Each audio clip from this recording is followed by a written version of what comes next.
I'm here in the park in Bucharest. It's another beautiful day. Clear blue skies.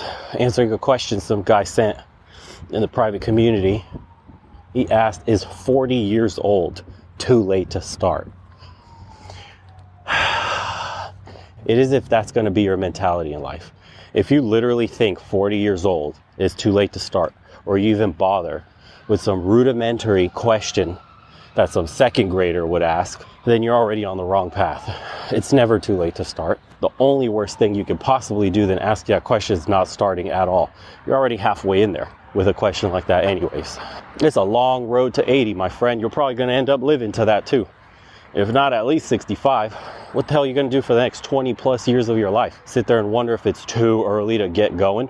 Get off your ass and make something of yourself? Or are you stuck in that social media trap of comparing yourself to these toads on the internet who are driving fancy cars, flying all over the place, doing all this crap, and the kid's like 19? Why are you comparing yourself to people in the first place? It's a thief of joy, and your path in life is going to be different anyways. The real question you should be asking is, what have I done up until 40 years old that has gotten me in this exact position in life? What can I do for the next 30, 40 years of my life in order to not repeat this mistake and become somebody?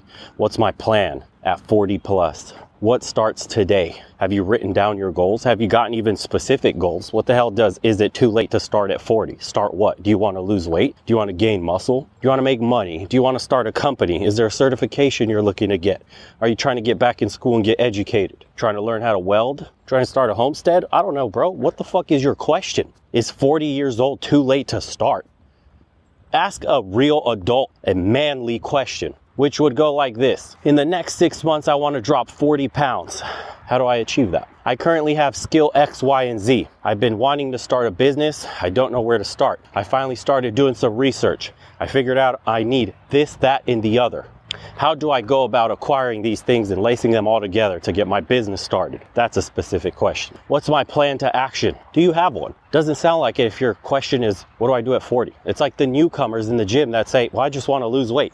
In 2 weeks, they're gone. They get that happy dopamine rush of saying they're going to do something. 2 weeks later, it ends. The grind begins. The day-to-day where nobody's clapping for you. You don't get to repeat your goals. It feels like shit. There's no more positive reinforcement. Your body, your mind will try to break and go against you. And that's when we're going to find out if you're a man or not. Now, enough riding your non-existent nuts. It's okay, I understand. We're in the new era of modern masculinity today. Most of us don't have the tools, have never been taught. Some of us have never had fathers. I understand, it's not easy. But at a certain point, especially at 40, you can't use that as an excuse anymore. Your externalities are completely irrelevant. Your past being a little boy lost with no answers. It's time to make some changes. It's time to take accountability. I know, you're responsible for exactly the place you ended up in life. That hurts your feelings, I understand. I'm not here to pat you on the back, hold your balls for you and tell you everything's gonna be okay. If you don't fucking get a move on at 40, whatever age you're at, you're gonna fall behind and life is gonna get exponentially worse for you. Father Time spares no man, and he's not about to start with your ass. And this is just a little lesson I want you guys to internalize here. When you start out a plan, when you have a dream or a goal or a vision in your mind about who you want to be, what you want to do, what you're trying to accomplish, what you're trying to start, whatever it is, man, it doesn't matter. You have to be super specific with whatever you want. You have to visualize it, like I told you in the previous video. Exactly being in that moment, exactly doing all the things you need to do. You need to completely rewire in your mind who you are as a human being. You're no longer the timid guy. You're no longer that bitch that eats sweets. You're no longer that dude that gets up late. You are the badass version of yourself that does everything they're supposed to and shows up every single day, no matter how they feel, no matter what the fuck's going on, and especially when life starts to pressure you with bad news. Losing a job, losing a girlfriend. You may be in that predicament right now because of that. Because the stress pushed you to rock bottom or wherever you're at in life right now where you're unhappy with your predicament. Found a cool tree to hang out with right here. Now, once you fix that step one of working on your self-image, it's now time to put things into action. I'm not going to bullshit you and say it's easy. It's not a 1 step, 2 step, 5 steps to this. It's not do these 6 things for 30 days and you're a changed man. This is a battle you're going to have the rest of your fucking life. It's not easy, dude. Consistency is the hardest damn thing to achieve in this world. Even the simplest tasks, if you were told to repeat them for 365 days, for 5 years, for 10 years, become incredibly difficult. And it could be the simplest thing in the world. But the fact that you have to do it every single day is what makes it difficult. The fact of the matter is, urgency is what this guy is missing, and probably a lot of people in their lives. You have no sense of urgency. You don't have dread, fear, absolute terror instilled in your heart about what your future is going to look like. You've never envisioned what your life will turn out to be if you don't do everything you're supposed to do. Isn't there a saying where they tell you literally, choose your struggle, the struggle of doing everything to become the best person? It's a struggle being fat, and it's a struggle being fit. Choose. It's a struggle being broke. It's a struggle being rich. Choose, bro. You don't get to sit there and complain on the couch. Where's the urgency? Don't you want to be the pillar in your family, hell, community, whatever, with your girlfriend, with your parents? Wouldn't it be nice if you're able to retire your parents, make your mom stop working? Wouldn't it be nice if your girl could stay at home and watch the family for you and she'd have to stress and work too? Wouldn't it be nice if you could buy your own car, paid off house? Wouldn't it be nice if you got your shit together and become the man you could be? You have the potential. If you're watching this video, you're already most of the way there. The only thing missing is action. You speak English, your hands and your feet work. You got ideas swirling around in your head about being a better man. You're already doing a majority of the work. Most people are sleepwalking. The people that don't see this video are literally asleep at the wheel in life, accepted the NPC narrative. This is the path you take. Retire at 66, live 5 years, die. No pension collected for you. No wanting to be better. You accepted the safe path and all it has to offer you, which is mediocrity. You know that. That's why you're here watching these videos. You can feel that life has more to offer. Also, you got to do some soul searching. Ask yourself, why are you afraid to start? Whether you're 40 or whatever it is, dude. What is holding you back? You ever done some digging, some introspection, and figure out why you act the way you act? What childhood trauma you got? What insecurity has bubbled up to the surface and manifesting itself externally in the day-to-day that you live? You ever sat down and wrote everything on your mind? You journaled exactly what insecurities you're feeling and why you never stepped up to the plate and did something?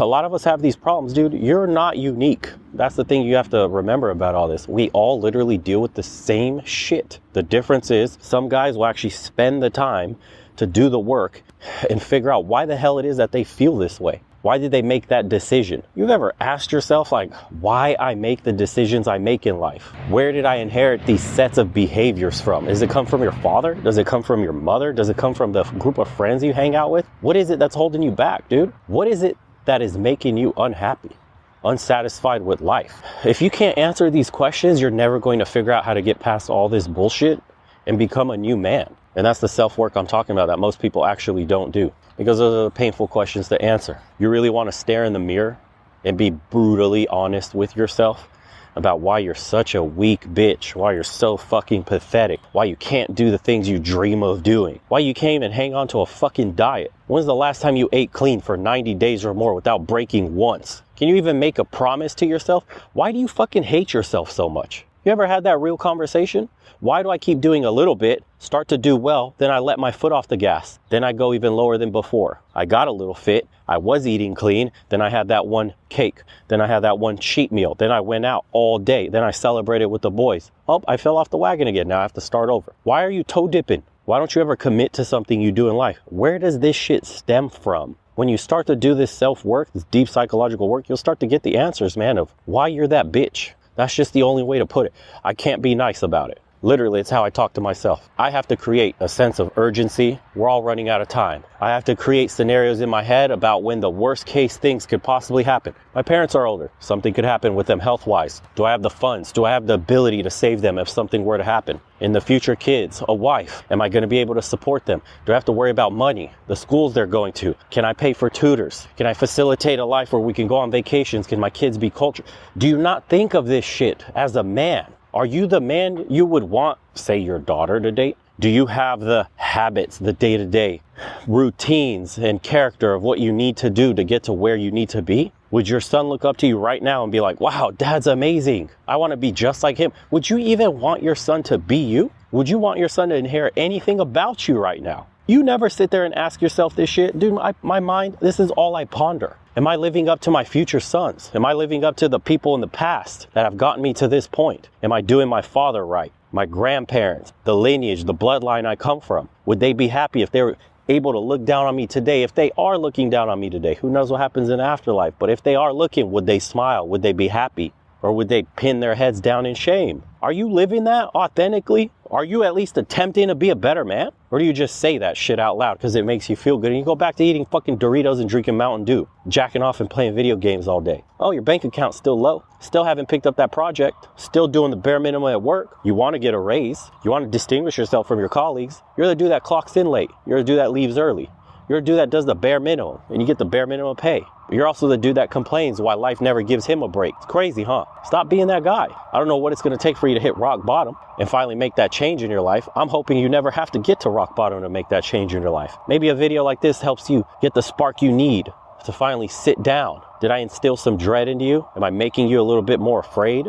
Are you feeling bad about yourself? Do you feel like shit? Are you probably eating some shit you're not supposed to right now? Are you doing some shit you're not supposed to right now? Skipping whatever you should be doing? You know the routine, you know the answers. We all do, we're not stupid. Don't ask questions like, how do I lose weight? You already know exactly what you need to do. It's the work you're afraid of. You want to get a faster mile time? You know what you need to do. Don't ask questions. You want to get bigger muscles? Hey man, the gym's down the street. What the fuck are you not in there for? Why are you asking simple ass questions that you already know the answers to, but it's really just a coping mechanism to pretend to get a little dopamine hit of, at least I've acknowledged the problem somehow, temporarily, by speaking it out into existence and somebody hearing me and validating my claim. Oh, good for you. You're so gonna get fit after New Year's. Diet starts Monday. Bro, how many Mondays have passed? Your body still looks like dog shit. Explain this. Sit down in a mirror. If you need to hate me, do it. If I make you feel insecure, that's great. If I'm eliciting some emotion right now, perfect. Sit your ass down, look in the mirror, and have a real conversation with yourself for the first time ever in your life. You want me to spell out the fucking alternative for you? You're gonna be broke. You're gonna be dependent on the government. When you're old as shit, nobody's gonna show up at your fucking funeral. Nobody's coming to save you. You're a man. You're not gonna be able to help your family when shit. What's going on, guys? Welcome in. Welcome in. We were going in on that episode. Hope everybody's had a good week. Happy Halloween to everybody that's going to partake. Hopefully you got some candy for the kids. Hopefully you did something to your house. You know, nobody really, at least in my neighborhood, nobody celebrates Halloween anymore. They don't even put up lights. They do nothing. There's hardly any kids. The whole neighborhood is actually very sterile the last time I was there, and it's very depressing, dude. The spirit is gone, if you would say. No ghouls, no kids, no scaries, no ghosts, no nothing. Yeah, I loved Halloween as a kid. It was incredible. My neighborhood was packed with houses that were lit up. People would decorate their lawns, have little ghosts, smokestacks, you know, fire pits, stuff like that. And some houses went over the top and like would scare the kids, you know, and they'd have like very scary, like Chainsaw Man would come running out of the garage and stuff like that. Those were the days, man. Those were still when America was normal. And nowadays, I don't know what's happened. You just fast forward like 15 years, 20 years. And in my neighborhood, at least, where I grew up, there's hardly any kids trick-or-treating. Zero, actually. Zero. The very last year in my parents' house, not a single child was in the streets. It was sad. I don't know what happened. I really don't know. People don't have that like festive spirit anymore. And Halloween changed, I guess. Well, maybe I guess it turned into like this, let's go party, get messed up, girls dressing up like whores and getting absolutely blasted. What are the guys doing? If you're not one of those like highly sociable dudes with a network, you sit at home, and game with the boys, I guess. You know, why would you partake in Halloween? You're not going to any house parties. You don't have dates. Nobody invited you, I guess. And then it just, went into nothing. But it's not a good explanation for what happened with why the kids aren't trick-or-treating anymore. And I remember, if you guys remember, there would be news reports of like assholes putting razor blades in the candy and stuff like that. So that dissuaded a bunch of parents for letting their kids go out to Halloween and have a good time because your kid was getting poisoned or they find needles in their, bags of candy or blades or God knows what. So, yeah, that's the world we live in. And I remember those news reports. It did scare off a bunch of parents. So the kids stopped going. I mean, the world has gotten more cynical, more negative, and we just don't have that togetherness, the community anymore. And I could say, at least for my parents' neighborhood, I grew up in a predominantly white neighborhood, middle class, like firmly middle, lower middle class America, suburbs. And by the time, my parents left, that neighborhood was, I think they were the only white family left. Them and maybe two families, maybe three families in the entire neighborhood was white.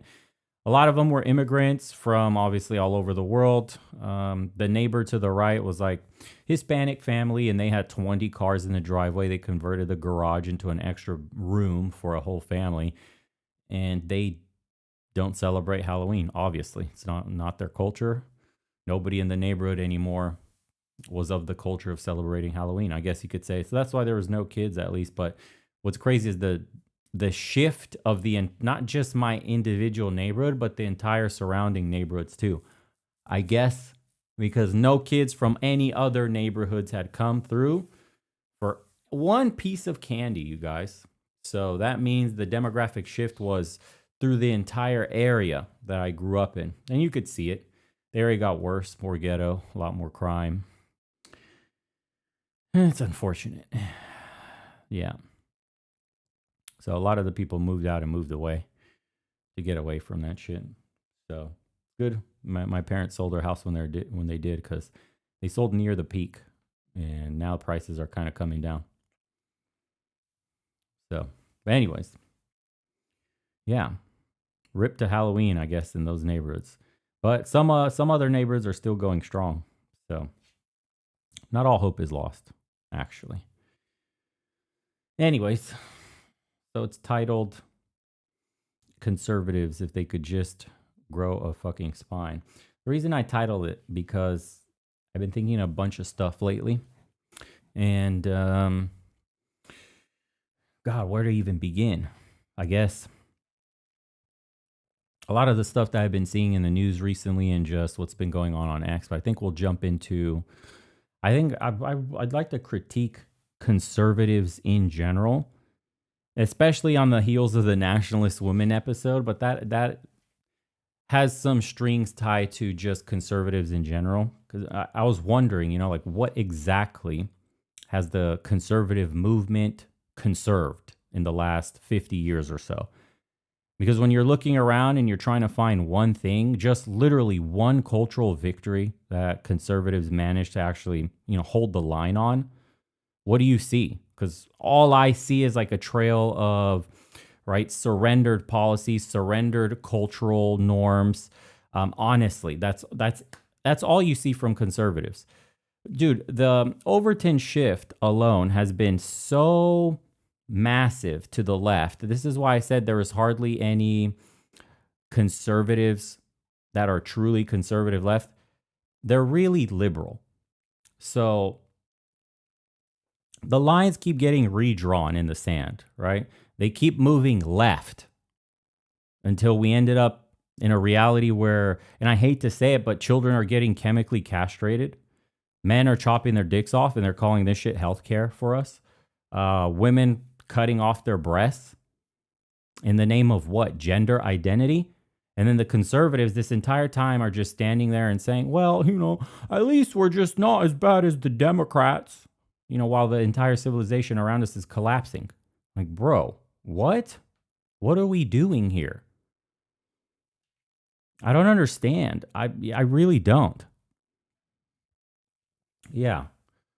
But in general, though, conservatives today, I would consider them leftist of the 90s, right? And that's not being hyperbolic at all. That's just looking at where things kind of shifted, right? The conservatives you see on TV, and they're talking about family values and limited government and all this shit. They're basically like Bill Clinton Democrats.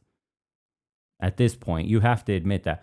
We haven't had a real conservative movement, I think, probably in decades. What we have truly is controlled opposition, that's kind of fucked up to say, but controlled opposition that's all there is to it. Think about it. These are managers. They're managing how fast we decline. These conservatives, they don't stop it, right? Just in a sense, slowing down the degeneracy. And they make it, it's like, they make it so that you feel like you have a choice while everything is going to shit anyway, you know? And look at what we've accepted along the way. So conservatives have essentially surrendered on every single major cultural battle for the last half century, accepted no-fault divorce, and now what happened? Well, marriage is in the gutter with 50% failure rates. We accepted feminism, and now women are miserable and childless, and men don't commit because the deal is so bad. We accepted the sexual revolution, and now families are completely destroyed, shattered. We accepted mass immigration, for example, and our communities became unrecognizable, just like mine did. Right? We accepted the welfare state, and now, especially with the EBT zombies, we have a generational dependency, and it's collapsing cities everywhere. So at every single step, conservatives have said, well, we have to compromise. We have to meet them halfway. We have to show that we're somehow reasonable. And the left never compromised, not once. They just kept pushing and pushing and pushing. Think about it. What did all this compromising do? What did we get for all this? I'll read the super chats in a little bit. Yeah. So for all this compromise, for example, we probably got what? Broken homes for sure, right? Disgusting cities. You could say they look like third world shitholes filled with human feces on the sidewalks and tent cities everywhere you look. Okay. What else? Criminals being let out of prison on no bail policies to reoffend and kill innocent people because we have some progressive DA that just decided that, holding people accountable for crime is racist, and conservatives just like shrug that shit for decades. Well, what can we do? Instead of fighting back with everything they have. Instead of saying no. Instead of drawing a line and actually holding it for once. So marriage is destroyed. What else? People aren't having kids. And when they want to have kids, they can't afford to have kids because cost of living has skyrocketed. And wages are stagnant. You got an entire generation, guys, that's been priced out of being able to build a family. And this isn't some accident. This is by design because stressed animals don't reproduce. We figured that out with the Mouse Utopia experiment. When you create economic conditions where people are so stressed and so fucking broke and anxious that they can't even think about having children, you've effectively sterilized a generation without anybody noticing. And conservatives, yet again, did nothing to stop it, bro. They wrecked the family structure under the guise of what? Progress and liberation and equality. And conservatives went along with it every single time because they were too afraid of being called mean or backwards or oppressive. So now broken families are everywhere, right? Broken communities everywhere. Broken institutions everywhere. And conservatives are still playing nice by the same losing playbook that got us here in the fucking first place, right? Our kids are falling behind in school. They can't fucking read or write at grade level because the education system got captured by the ideologues who care more about pushing gender theory and critical race theory and all this other bullshit than teaching basic literacy. Parents are finding out that their children are being transitioned behind their backs. That's crazy. That schools are hiding information from them. That teachers are grooming kids into these ideologies. And what did conservatives do?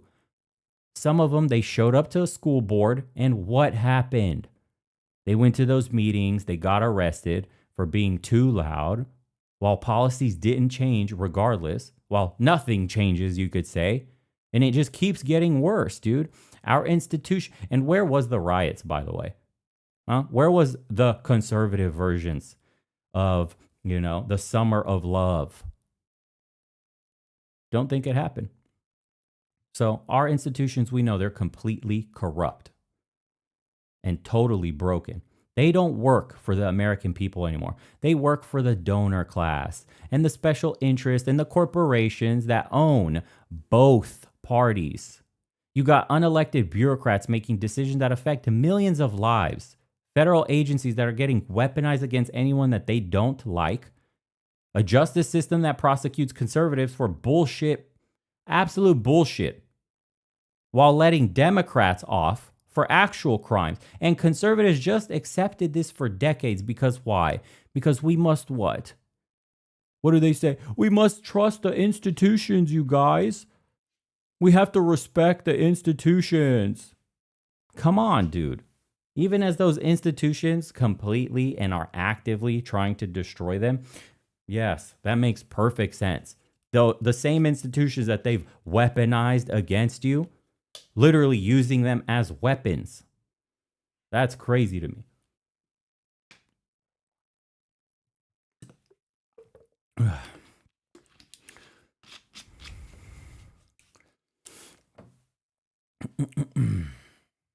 Yeah, respecting the institution that institutes your downfall. That's a good one. Let me play some supers, actually.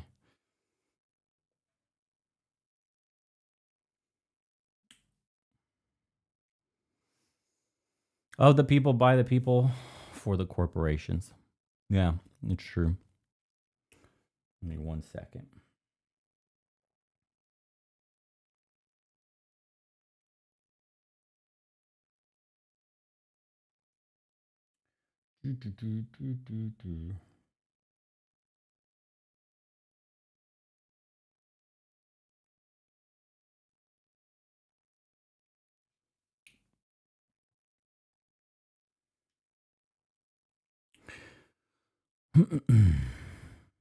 Bro's preaching. Thank you.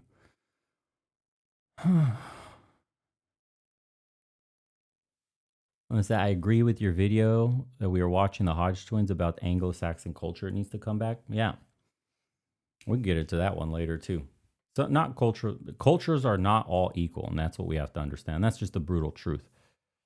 And people, the left, we got gaslit into not believing that. We were supposed to accept everybody as they are, but the people that are coming here don't accept us. So it's like inviting the fox into the hen house, essentially. And the institutions made this happen. Like, that's what's crazy, right? They were weaponized. They're weapons against regular Americans, dude. That's what's crazy about this. Nothing works in this country anymore. The streets look like shit, dude. The infrastructure is old, right? Everything looks dated and crumbling. There's homeless encampments everywhere. They've taken over major cities. You can't walk through San Francisco or Los Angeles or Portland without stepping over fucking needles and human waste. And this is in America, no less. This is the richest country in human history, most likely. Yet our cities look worse than some developing nations because what? The people running them care more about virtue signaling than basic governance? More about fucking pronouns and public safety than public safety, you could say? Climate change than crime? Like, what else does the left fight for? So where's the progressive utopia that we were promised? That's what everybody here is wondering. Where's the equality and prosperity and enlightenment that was supposed to come from all these social experiments? Where are they at? Because all I see is decay. I don't think anybody disagrees with that. Decay and dysfunction and despair. And conservatives went along with every single one of these concessions. Every single one. They compromised on every single one. They surrendered until we arrived at this point where trillions in debt. We are trillions in debt, you guys, under conservative drowning in a cost of living crisis. $5,915 libertarian? What do we have to lose? That's a good question. Literally everything. I was a libertarian too. We literally have everything to lose if we don't turn this ship around. Squat enthusiast $9.99. I'm 19-year-old plumbing apprentice and getting married in 2 months. I'm doing plumbing to have a steady career for my family, although is it even worth having kids in 2025? Absolutely. Don't mean to be a doomer. Absolutely. Don't doom yourself out of one of the most pinnacle human experiences that you could ever have is having children. Absolutely not. Look, I understand it, right? Yes, we're in a cost of living crisis. I get it. You're scared. You're watching what looks like civilization imploding in real time, excuse me. And the people who are supposed to be conserving all this shit for us are just managing the decline, essentially, right? Just making sure it happens slow enough that you don't really revolt. That's what they're doing.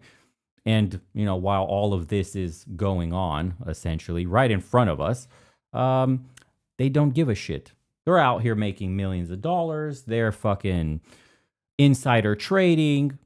The rules don't apply to them. They live in like a completely different world. That's what makes this shit insane. So I understand why everybody feels, what could you say, uneasy about the future when our own leaders are literally pillaging and looting the empire and preparing with bunkers and shit while it's all going to crash. So, because like think about Nancy Pelosi, for example. They're making millions of dollars on insider trading. Literally using information that's illegal for ordinary citizens to trade on. Dude, that's what's fucking crazy. But for them, it's perfectly fine because they wrote the rules and they're exempted. They exempted themselves. They're getting rich while Americans are struggling to afford fucking groceries and rent. And what did conservatives do? Conservatives don't do anything because half of them are doing the same thing, dude. They're all the same. They're on the same gravy train. They're all part of the same corrupt system. And it exists to extract wealth from the middle class and transfer it upward to all the elites. You're on your own, dude. That's it. We got betrayed by both parties. That's the brutal truth that, you know, people need to accept this shit. The Republican establishment isn't actually fighting for you. They're controlled opposition. They're just there to give you the illusion of choice while the same policies continue regardless of who's in power.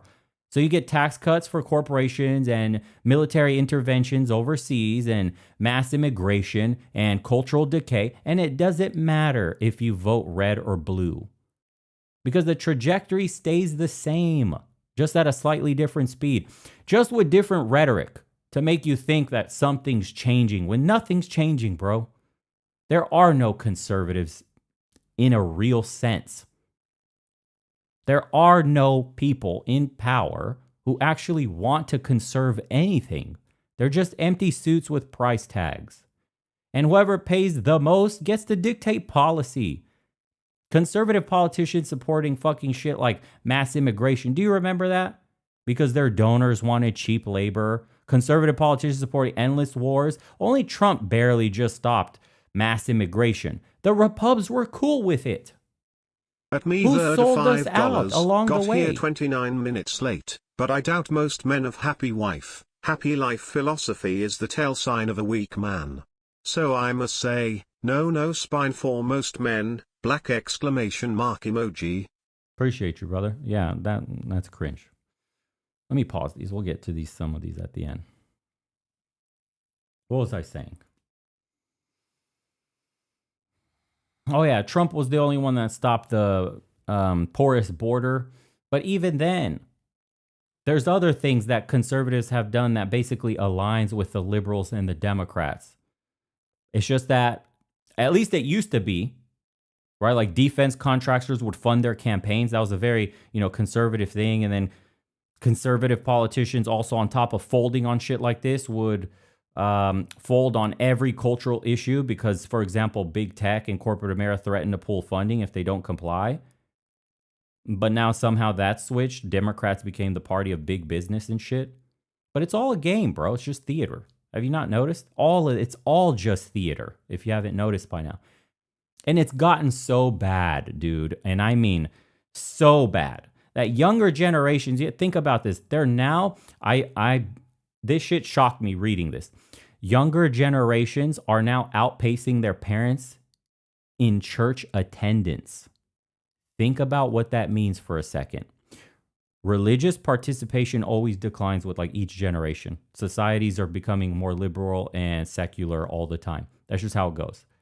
But we've gotten so degenerate, so broken, so spiritually empty that young people are desperately searching for fucking meaning and structure and tradition in a way that their parents never did. Does then that sound crazy to you? They're flocking to churches and traditional practice because they've seen what the progressive utopia, this secular utopia, actually delivers, which is depression and anxiety and purposelessness and emptiness, dude. Young men are sick of it, especially. Never in modern history has this happened. But it's happening now because an entire generation grew up in the wreckage of this progressive social engineering, and they're rejecting it. They're looking for something real, something transcendent, something that actually provides some fucking meaning beyond the consumerism, the hedonism, and the self-destruction. And that should tell you everything about how badly conservatives fails to conserve the culture. It got so bad that the natural generational rebellion is literally kids becoming more religious than their parents instead of less because their parents gave them nothing because conservatives conserved nothing, bro. Think about, and I'm not saying this from a place of defeat or disillusionment either. I'm saying this from like a place of anger, right? Anger at what was taken from us. Conservatives literally had every fucking opportunity to hold the line, to fight back, to actually conserve the things worth conserving. Instead, they surrendered at every single turn. Every turn, dude. Surrendered at every turn. Compromised on everything. They let the left set the terms on every fucking debate, and then they complained when they lost. Think about this. And what do we have to do? What do we have to show for it? What did all this compromise buy us except civilizational collapse? Think about this shit. Civilizational collapse. Okay? Our civilization in collapse. Look all around you. It's not a... Have you seen the cities? Have you walked the streets? Have you seen the amount of people on there? Why didn't we preserve families that stayed together? Communities that were cohesive, institutions that functioned, a culture worth preserving. It was all traded away piece by fucking piece by conservative leaders who were too weak or too corrupt or too fucking cowardly to actually fight for it. They drew lines in the sand and then erased the fucking lines and then redrew new ones further back every single time the left pushed. And now we are here. Look at where we are. Standing in the ruins, wondering how the fuck this got so bad. And the answer is staring us right in the face, dude. And the only way out of this is to stop voting for people who are owned. Stop voting for politicians who take money from special interests. You know exactly what the fuck I'm talking about. And foreign lobbies and billionaires who don't give a shit about you or your family or your future. Because every single one of these politicians is bought and paid for by someone. And it's never you. It's never regular Americans. It's always someone else pulling all the strings for these fucking policies that dictate our lives. We need to vote for people who refuse to take the money, who refuse to be owned by foreign policies, literally, who refuse to be tied to billionaires and all the special interest, and who only talk about issues that Americans are actually dealing with. Not some fucking donor who wants them to, whatever it is that they want them to talk about. Miriam Adelson, $100 million. Trump is basically her lapdog. She visits the White House more than official heads of state, than people in our own government. Why? Why do we accept this? We're sick of that shit. We don't want any foreign governments.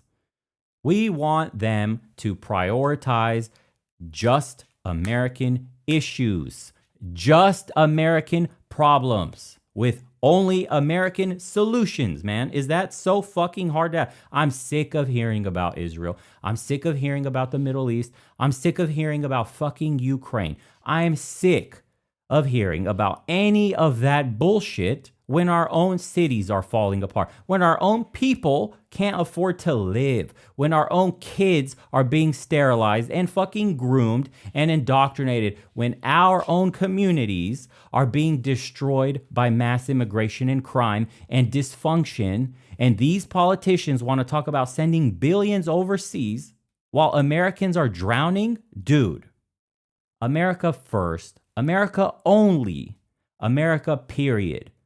And anyone who won't commit to that, anyone who wants to talk about foreign policy before domestic policy, anyone who's more concerned with what's happening in fucking Tel Aviv or Kiev instead of what's happening in places like Detroit, Baltimore, or your town, wherever it is that you're listening from, they need to be voted out. They need to be primaried. They need to be replaced with people who actually give a fucking shit about this country and the people that live in it, bro. That's it. That's what I'm saying. And until we have politicians who refuse to be bought, who refuse foreign money, refuse the special interest money, who stand up and say, I only work for Americans and I only care about American problems, we're going to keep getting the same managed decline, the same fucking betrayal, the same surrender, and conservatives will keep asking what they conserved while standing in the rubble of everything they failed to protect. And you want to know why I'm so disgusted? Especially what disgusts me most, and with this country specifically, I'll be completely honest. I don't even know if I should be sharing this shit, but I'm sitting here in Croatia right now with my wife after retiring my parents early in Romania. And it makes me fucking sick that this is even necessary, that I had to make this decision, that I'm even in this position in the first place. Okay. I send my parents $2,000 a month, and the $2,000 a month I send them would literally starve them to death in America. That's not hyperbole.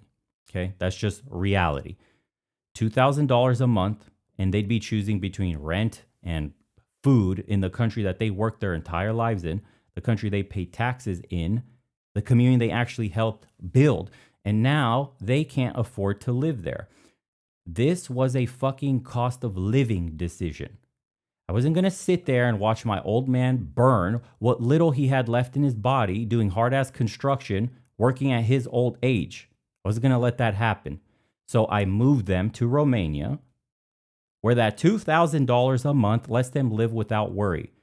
No stress, without breaking their bodies just to exist.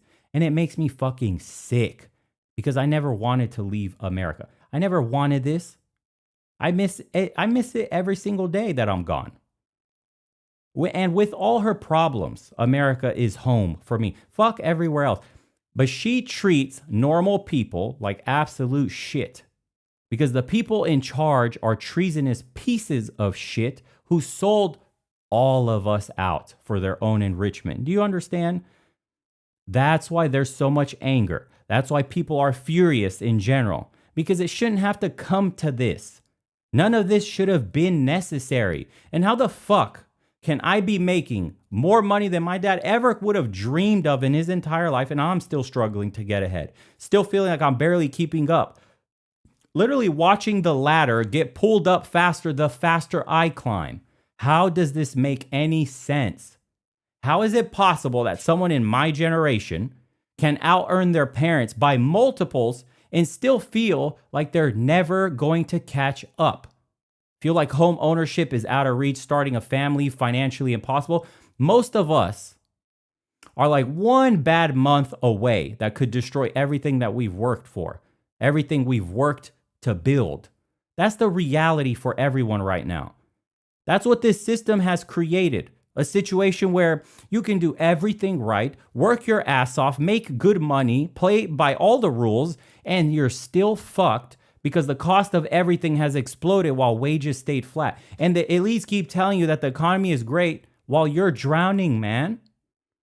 And the fact that I had to move my parents out of America just so that they could afford to live, the fact that I'm sitting here thousands of miles away from home because staying would have meant watching my father work himself to death.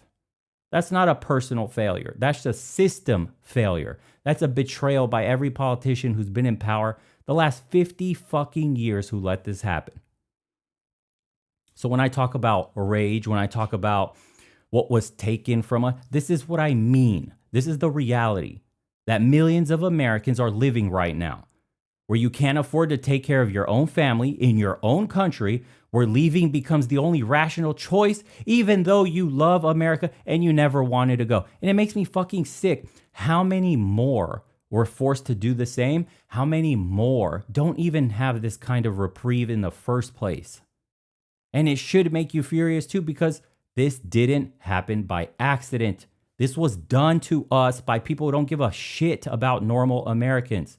And I'm so fucking sick of watching this country get sold out piece by piece while conservatives play nice and follow the rules and only apply them while the other side does whatever the fuck they want. And they win every single time because they're willing to fight. And conservatives are too busy worrying about being called names to actually stand up for anything worth fucking preserving. Fucking jail all of them. Stop letting them impede ICE. Throw every single Antifa piece of shit in prison. Lock the keys. Utterly and totally destroy every single NGO that does nothing but steal American money and use that money to destroy America. Fuck all these people. I rest my case before I get too heated. I need a drink. Jesus Christ. Let me play some of these. Eric said $4.99. Hey Bo, I lived in 9 different states from 2015 to 2025, from far west to east and midwest, and what you're saying is 100% right. All cities are nasty as Appreciate you, brother. Yeah, American cities have gone disgusting, dude.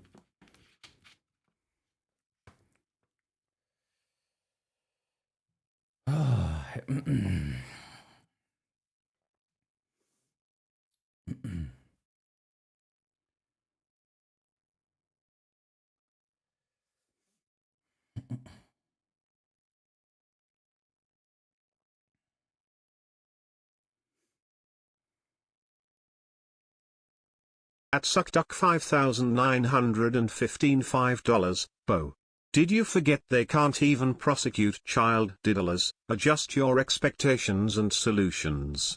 Oh, I didn't forget, dude. I know exactly what kind of government we have. Believe me, I did not forget at all. These people are sick in the head. And that's putting it mildly. The kind of government we have it's insane, to say the least. Quite literally. It's almost unbelievable that the files haven't been released when that's exactly what he ran on. Yeah, I don't even know what to say. We have a government that actively protects diddlers. We have a government that doesn't care about the people. This is the same government that is inviting 600,000 Chinese spies potentially because it's more important that we bail out our colleges. This is the same government that literally, oh my God, where do you even begin? Ukraine war, 24 hours, I'm going to solve it. Solves nothing. Okay. Epstein files was a big one. That left a mark. Immigration, we got the closed borders, but we don't have the mass deportations. Why? Can I get an explanation of why we're leaving immigrants in that work on farms, or the immigrants that work in hospitality? Illegals, not just immigrants, illegals. So how does that work? How is it that we raised the budget when we're a conservative government? The reason we're having these economic problems, by the way, is because we print money. We raise the budget, we print more dollars, and that means the dollar gets more and more worthless, so all other assets explode. So what you're having right now, we just lower the interest rates again, assets will explode in price again. Do you see what's happening here with our so-called leaders? These are the conservatives in power. May I remind you this? The dollar lost over 10% of its value this year alone. The stock market is at all-time highs, but the average American is hurting. Literally, they're struggling to survive. So please explain to me how this economy is booming, how everything's going good, and we have a bright future ahead of us. When ICE is struggling to just have law and order in certain cities in America where they're deployed to catch illegal migrants. The people are the left is revolting. And nothing's happened. Where are the arrests? Where's the brutal crackdowns? Why aren't these designated as domestic terrorists and really handled fully, 100% with the full weight of the law? What's happening here? Am I the only one that's like, what the fuck? This is a conservative government? This seems like a liberal government. It's very strange to me.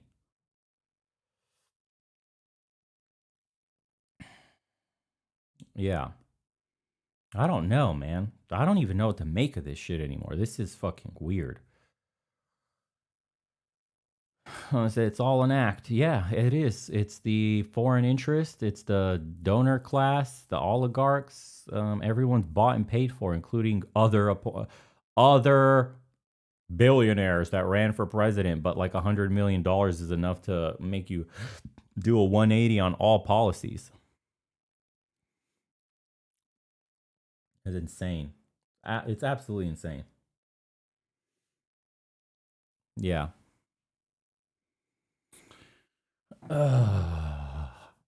Whoever you vote for, you get John McCain. That shit stuck in my head.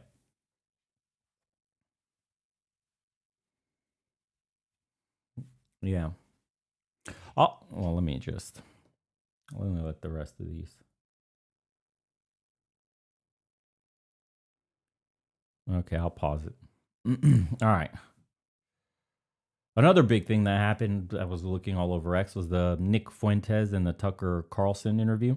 And that one went viral, right? And Tucker got like a lot of heat for this, right? There's genuine speculation that the Heritage Foundation was going to distance themselves from him, throw him under the bus, right? Like every conservative institution does when the mob comes. But then, Kevin Roberts drops an absolute bomb with a video, is responding to all the rumors. And it started off really strong with one simple sentence. Christians should not be able to criticize, or they should be able to criticize the state of Israel without being anti-Semitic. Their loyalty as Christians is to Christ first and to America always. Verbatim, that's what he said. He said it just like that, right? And think about how radical saying that, or I should say, how radical that saying is.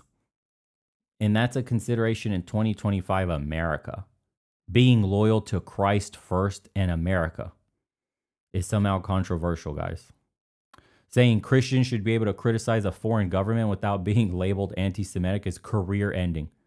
And Roberts actually went further than that. He said conservatives shouldn't have to reflexively support any government that doesn't align with America's interests. We all know exactly what he's referencing there. This absolute stranglehold that Israel has on American foreign policy, and you cannot question it.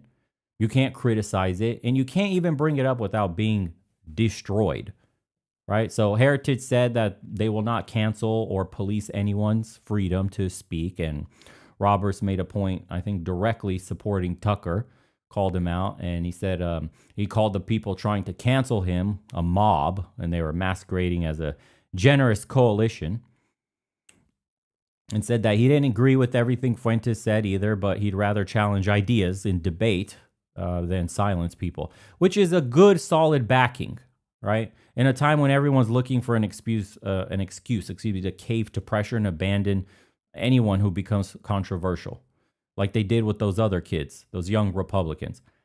But here's what makes this so fucking stupid.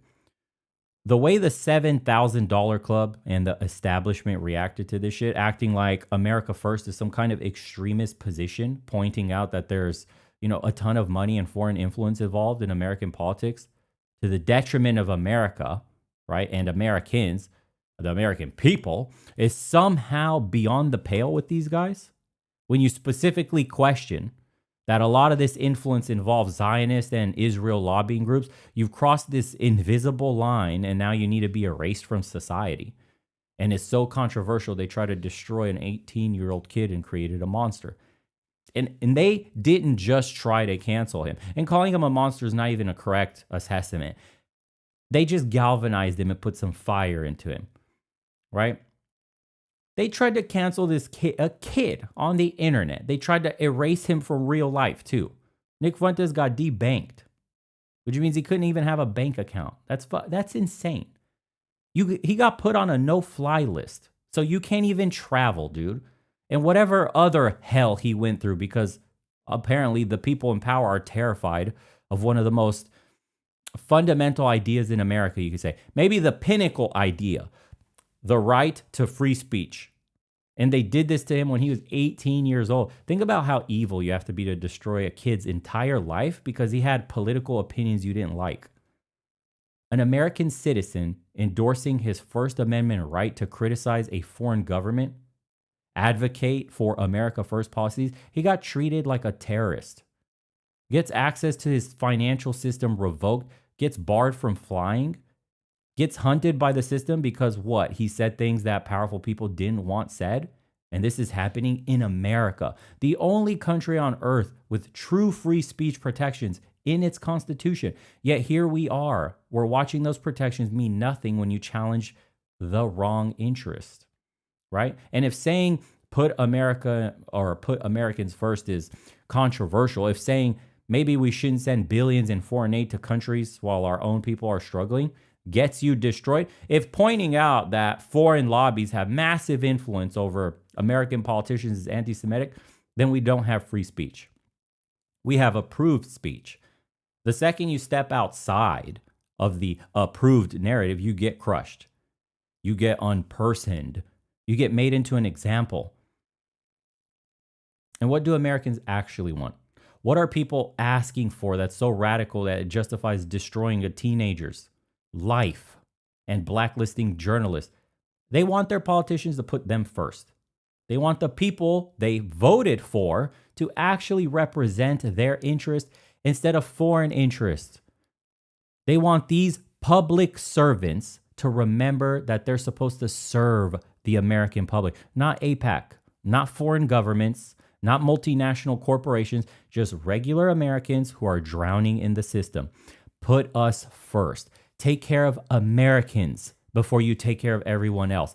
Somehow this became a radical statement. Somehow wanting your own government to prioritize you over foreigners makes you a bigot or an extremist or whatever other smear that they throw at you to shut you up. And I'm looking at the response to this interview, the response to Roberts backing Tucker, and what strikes me is how desperate the establishment has become just to maintain this taboo. How much energy they put into making sure that you can't question certain things, you can't criticize certain countries, you can't point out certain influences. The reason they're so desperate is because if Americans actually start asking questions, if people actually looked at where the money goes and who benefits from our foreign policy, this whole system would collapse because it's indefensible. You cannot defend sending billions to Israel every single year while Americans are homeless. You cannot defend H-1B visas flooding the country and undercutting American workers while young people can't find jobs. You cannot defend open borders and mass immigration while American communities are being destroyed. You cannot defend DEI policies that discriminate against qualified Americans in the name of equity. You can't. You can't defend any of it. If the people are allowed to actually talk about it honestly, there is no defending it. So the solution essentially is to make honest discussion impossible by destroying anyone who tries. And they made Fuentes an example. They said, this is what happens when you cross those lines. They're hoping that everyone else sees what happened to him and decide to stay quiet, decides to self-censor, right? Decides that their career and their livelihood are more important than speaking truth. And for most people, the calculation actually works. Most people shut up when they see what happens to people who step out of line. But Americans are sick and tired of being sick and tired of this fucking system. They're being crushed by it. And it increasingly is leaving them with nothing. Nothing in their lands that their forefathers conquered and built. They're sick of watching what their communities are fucking turning into. They're falling apart while politicians send money overseas. They're sick of being told they can't afford healthcare or education while billions of dollars go to foreign countries. They're sick of being called bigots for wanting their own government to finally prioritize them over foreigners, dude. Is that so much to ask? And you can only push these people so far before they stop caring about the consequences of speaking out, right? Before they decide that losing everything is worth it if it means finally telling the truth about what's happening to this country. I think we're reaching a point,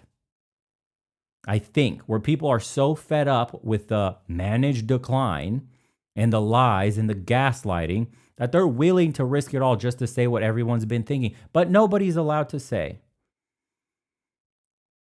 And what I see is cracks forming in people in positions of power finally saying, fuck it, I'm not going to pretend anymore. I'm not going to play by the rules that only apply to us while the other side can do whatever they want.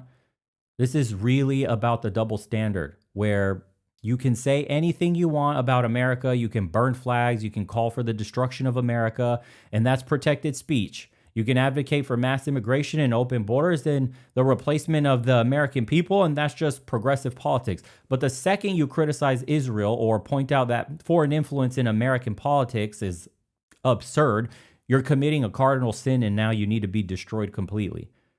Americans are watching this happen in real time, and they're realizing that their own government is more loyal to foreign interests than to them, that their politicians care more about what AIPAC thinks than what their constituents think.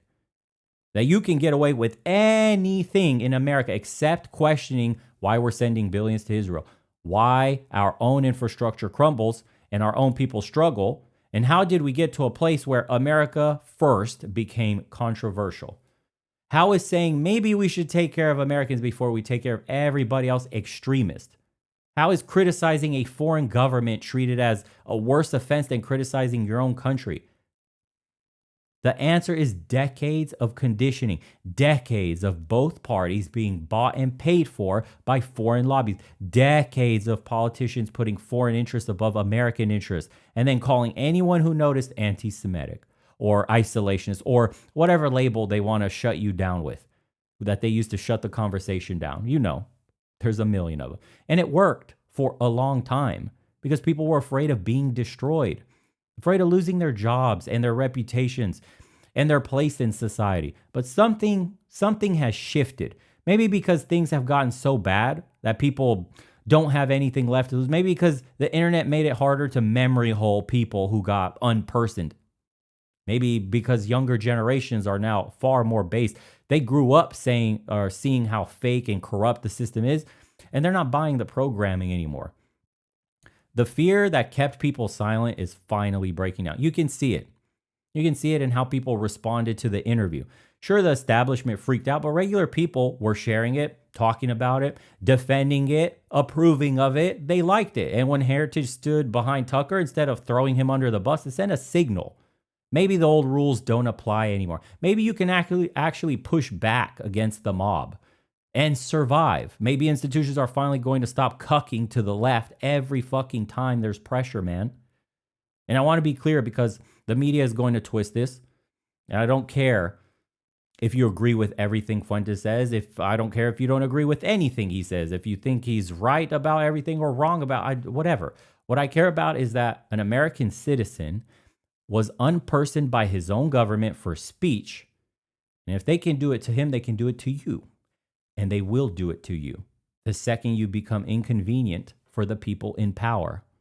So when Robert says Heritage won't police speech, when he says Christians should be able to criticize Israel, when he says conservative loyalty is to Christ and America, right? And it's not reflexive to support a foreign government, he's drawing a line. He's saying we're not going to keep playing this game where we pretend certain topics are off limits. This is the kind of courage that we need from people in positions of influence. But it's not just about foreign policy and Israel. It's about everything. It's about the multiculturalization, right? Destroying all these communities. It's about the open borders, flooding the country with people who don't share our values, the H-1B visas used to replace American workers with cheap foreign labor, the DEI policies that are clearly discriminating against qualified people in the name of diversity. It's about all these liberal policies that are destroying families and communities and states and the entire country. And Americans are fucking done with it, bro. Done.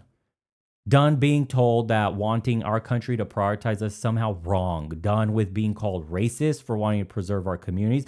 Done with being told to celebrate our own replacement. Done. Watching our standard of living collapse while politicians are getting fucking rich and send our money overseas. Done with all of it. The establishment can try to shut down this conversation. They can try to control the conversation. They can debunk or debank or do whatever the fuck they want to people and put them on no-fly list and destroy their lives. But all you're doing is making people angrier. You're making the resentment build until it fucking explodes because you can't keep crushing people forever and expect them to stay quiet. Eventually they snap. Eventually, they decide that complying with an illegitimate system isn't worth it anymore.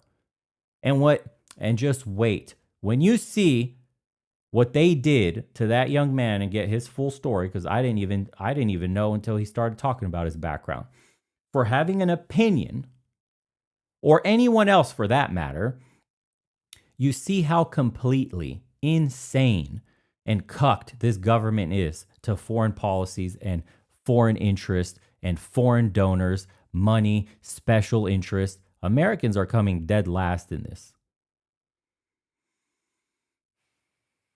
That's what scares me the most. How thoroughly the government has been corrupted to serve everyone except Americans. It makes you realize that we're way past, and I hate to say this, but maybe past the point of voting our way out of this. Maybe past the point of thinking that the system can be reformed from the inside. Sometimes it makes you wonder. Because the system itself is designed to crush anyone who challenges it. That's being brutally honest. And I think that people are waking up to this. People are seeing through the lies. They're starting to realize that both parties serve the same masters. And those masters aren't American. So the rage building within the country over being sold out, over watching everything the forefathers of America built get fucking traded away to foreign interests. You know, being told that we're bad people for wanting our own government to cater to us, to care about us at least. It's reaching a breaking point, dude. It's America first. That's it. That's the whole thing. Any politician that fails to say that should never, ever step into a position of power, period. That's just my point of view. Who am I? I don't know shit. Haven't been on this planet long enough. Don't listen to me.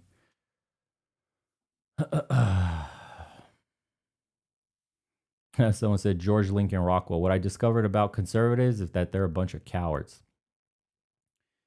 Yeah, conservatives do not go far enough. There is no real conservatives. That's just being honest. Wings of the same bird. TBH.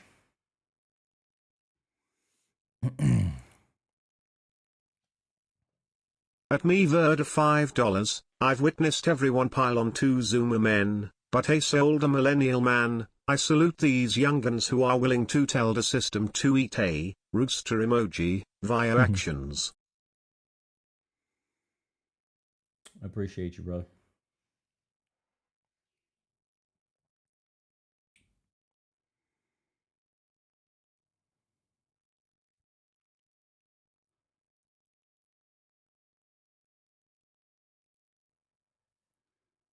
Okay, let's do some.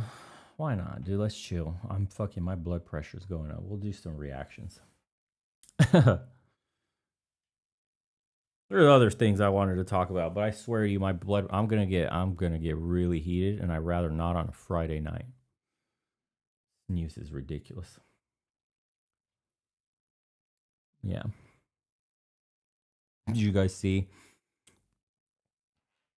also JD Vance getting questioned really hard? He was being asked a little bit of like, why'd you marry a Hindu wife? Are your kids Christian? How do you deal with a multicultural household? Like he was fucking gay. He's like, why are we sending all this money to Israel? They were on his ass. At Cycling Precision $10. It is so disappointing. We thought we would actually get an America First under Trump, but he's just another controlled puppet. Angry face emoji. It is. We got conned by the Don, dude. Yeah. It's so different than 2016. That's what's crazy. And it only took $100 million. That's what's even crazier. All right. So,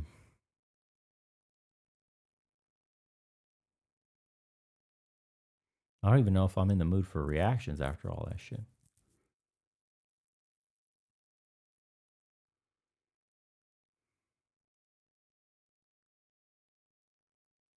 I guess we'll do this. It's a whole podcast. We'll watch part of it. I haven't seen it, but these women actually look like they know what they're talking about. Super based, apparently, from what I saw. How intrasexual competition suppresses female fertility.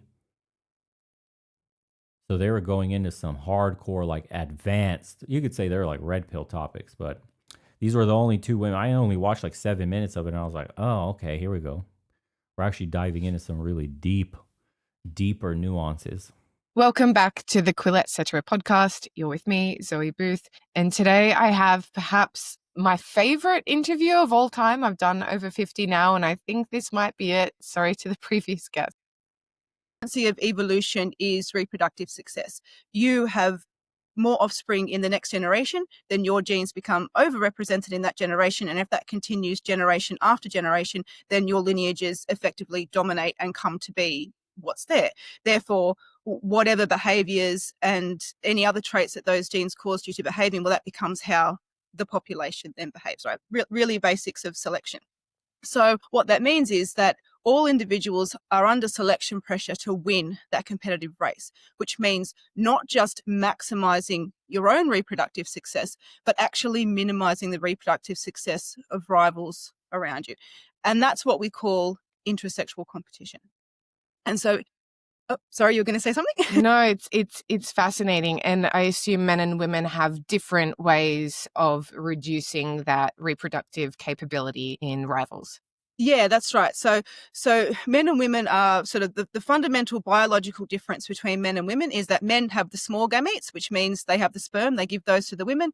Women have the large gametes, which means they receive the opposite sex DNA, and then they're the ones actually responsible for making the offspring. And so what this means is that most people are probably familiar with the idea that a population or a society could send, and frequently do, send large numbers of men off to fight and die in wars. And the reproductive kind of capacity of the population doesn't necessarily change as a result of that, because women are the sort of rate limiters of population, right? So women, by virtue of the way reproduction works, can have a sort of finite number of children. Men can potentially father an infinite number of children. So a population can afford to sacrifice a lot of men in something like a war, and the small number of men who are left are sufficient to support the women who are left to effectively replace the men who've been lost in one generation. So far, so good. You can't do the same thing. I've heard it explained as sperm is cheap and eggs are expensive, perhaps the most expensive per pound. I think our writer Rob Brooks said that. It's not diamonds, it's not oil, eggs, human eggs are right. The most valuable. And they're very valuable they're very valuable because they're kept inside.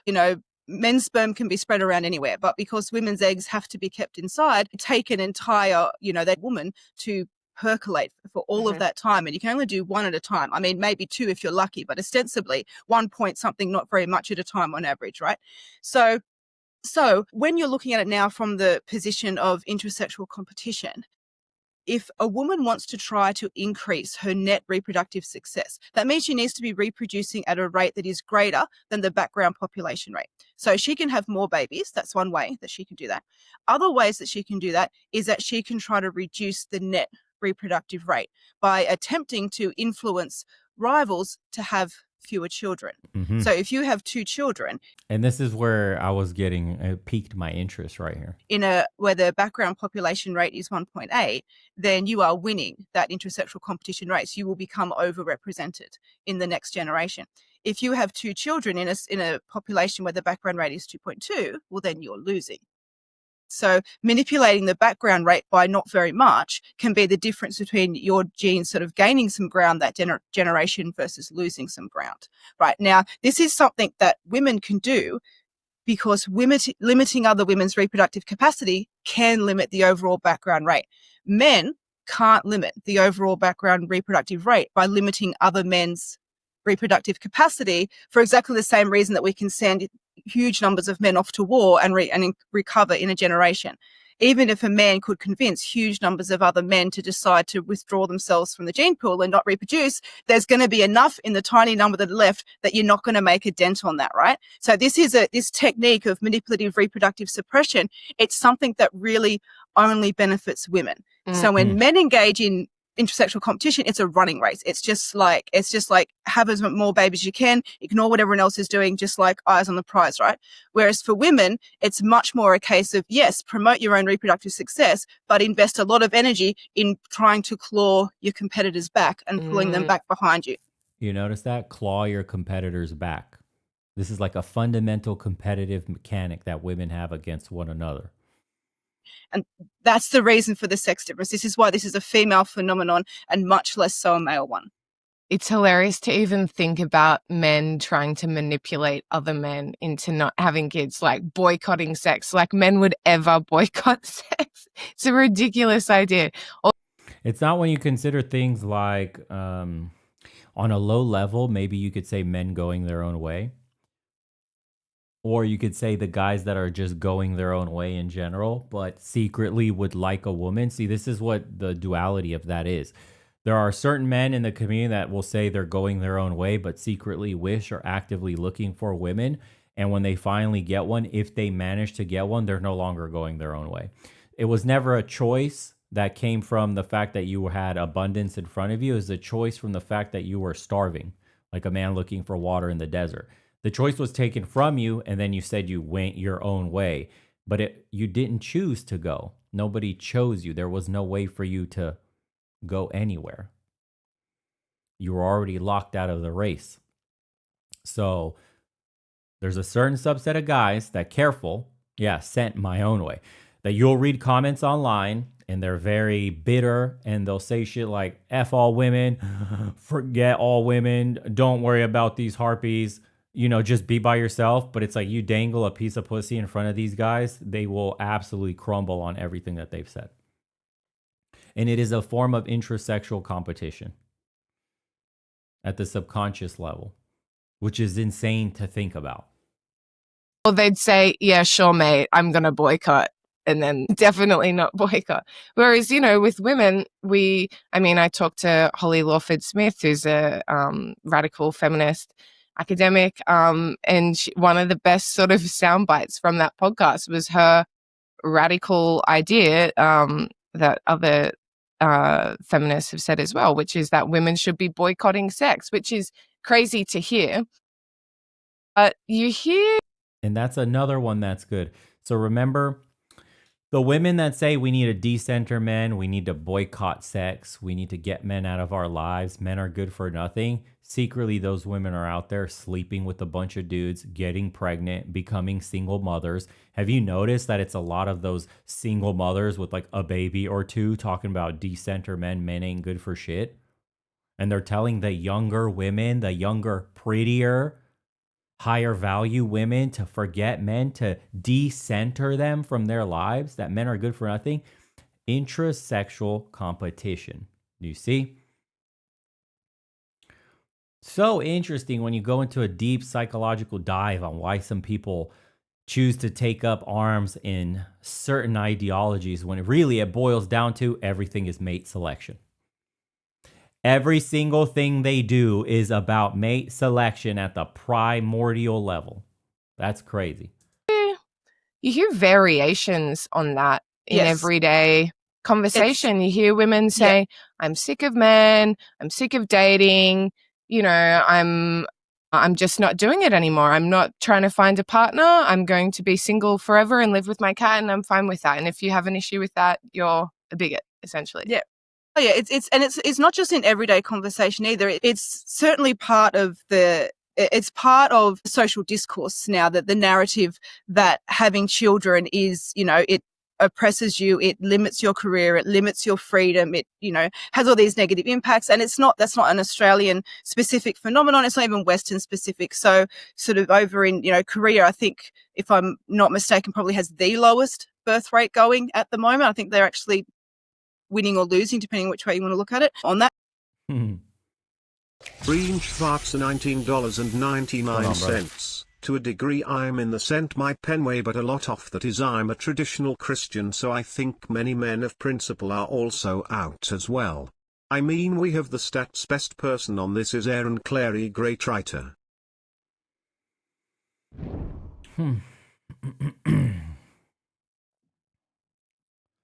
I would say, what if you got a traditional Christian woman dangled in front of you that was really virtuous? I think if many men were offered a woman of quality, they would all fold on a lot of these principles. I think it truly is about mate selection at the fundamental level. Stat. I mean, and so, you know, they've had for quite a long time, you know, cultural. I don't speak Korean, so I don't know what it stands for, but it's called the 4 Bs, and I believe there's four words beginning with B in Korean that effectively mean. And someone said there's no such thing, bro. There is, dude. It's just extremely rare. It's extremely rare to find a woman that was raised in a household with a traditional father, in a very heavily Christian influenced household, no less, because we'll use Christianity as an example since, you know, it's a Western audience anyways. That doesn't really exist in America anymore. And that's already hard to find even in Balkans, in Eastern Europe. What we're talking about, these women used to exist. These women were your grandmothers. These women were your mothers, potentially. If your mother is like Eastern European, she was still from a time where that was normal. But in America, you haven't found this since probably before the 1940s, your great-grandmother, most likely. Because America was so progressive and liberal already and so ahead of the rest of the world. But in these other parts of the world, yeah, you could still find women like that. It's getting fucking difficult. Very difficult. To find a woman that has... Like, I found one on accident that has the values my grandmother and my mother have. She's somewhere in between there. Was raised in a small village of, like, I think less than 100 people out there milking cows, surviving off the land. Knows how to do basic stuff like knitting and all that. The old world feminine qualities in the traits. Her idea of a good time is planting fucking vegetables in a garden and cooking.